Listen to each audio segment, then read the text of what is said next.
Мектеп босогосун аттоо бала үчүн жашоосундагы эң маанилүү окуялардын бири. Ал баланын келечекке болгон алгачкы кадам таштоосу.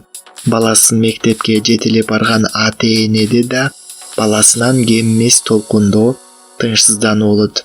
Ата-энени тынчсыздандырган негизги маселе бала мектепти сүйүп, жан дили менен сабакка берилүүсү үчүн эмне кылуу керек деген суроо. Бала мектепке оңой көнүүсү үчүн эмне кылуу керек? Биринчи класска жаңыдан барган баланын алгачкы күндөрү тамакка болгон табити жоголот, маанайы түшөт, тез чарчайт. Анын нерв жана иммундук системасына ашыкча күч келет. Айрыкча бакчага барбай үйдө отурган балдар бул жаңы шартка кеч көнүшөт. Андыктан баланын күн тартибинин туура бөлүштүрүлүшү шарт. Башкача айтканда, бала өз убагында уктап, сабагын окуп эс алуусу кажет. Бакчада же үйдө жүргөндө бала күндүзү уктачу, эми уктай албайт. Демек анын түнкү уйкусу жакшы канууга тийиш. Биринчи класстын баласы уйку үчүн 10-12 сааттан кем эмес убакыт бөлүүсү керек.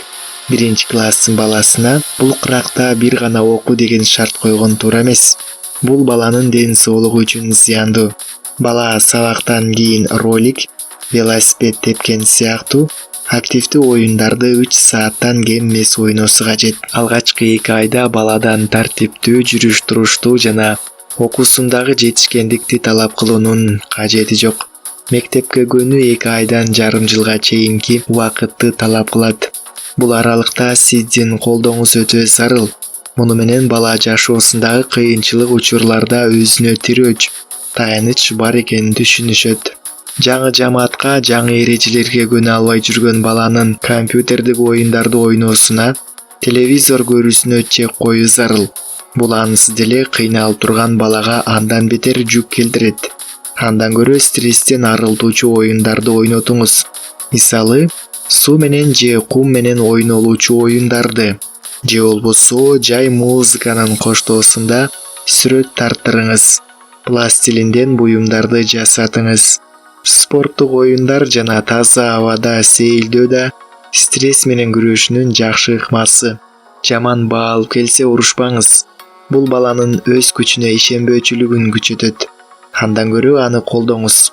Бул жолу болбосо кийинки жолу жакшы бааларына ишендириңиз. Бала менен мектеп тууралуу көбүрөөк сүйлөшүңүз. Кандай сабактар кирди, ким менен достошту, кандай окуялар болду жана башка. Мугалимине же классташтарына жинденсе, ичиндеги сезимин сыртка чыгарып алуусуна тоскоол болбоңуз.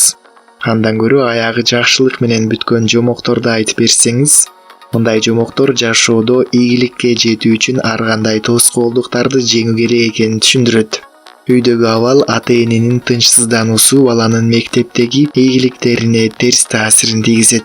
Андыктан баланын мектепке көнүү маалында ал үчүн үйдөгү ынтымак, тынч кырдаал өтө маанилүү.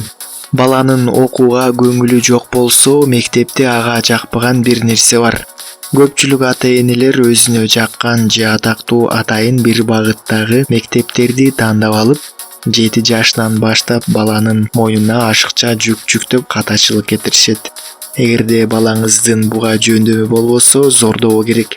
Көп учурда ата-энелер баланын окуусуна шарт түзүп бербей эле окууну талап кыла беришет. Мисалы, күн карама өсүүсү үчүн ага суу, аба, жылуулук, жарык керектелет. Арасынан бир элементи жок болсо эле көңүлүбүздөгүдөй өспөй калат. Ушул сыяктуу эле эгерде балага мектеп мугалимдери, классташтары жакса, эртең менен окуусуна шашат. Дем алуу күндөн кийин мектебин сагынганын айтат. Сизге айтырбай эле окууга өзү барат. Эгерде жакпаса, эртең менен эптеп турат. Жалкоолук пайда болот. Кокустан эле ооруп калат. Айтор мектепке барбоонун айласын издейт.